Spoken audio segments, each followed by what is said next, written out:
Bismillah. Friends, you must have often seen people who consider themselves better than others.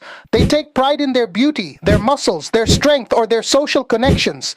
And many think we are from a high caste, from a noble family. We have royal blood, from a royal lineage. We are rich, important people. We are educated. We even speak English. Friends, the real thing is that all of us have pride in something. So let's see what Allah and His Messenger say about arrogance.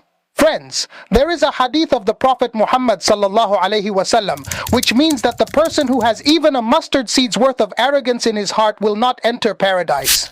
In another hadith, the Prophet Muhammad sallallahu alaihi wasallam said that the person who thinks highly of himself or walks with arrogance will meet Allah on the day of judgment in such a state that Allah will be displeased with him. My brothers and sisters, arrogance is a very dangerous thing. It can destroy both our world and the hereafter. So, let's all make a resolution today that from now on, we will never be proud of anything or anything. Now you too stop being arrogant. And please, now subscribe to my channel, like the video, share it with everyone, and if possible, also leave a comment. Friends, inshallah, I will meet you in the next video of ISLAMomation. Take care of yourself. ISLAMomation.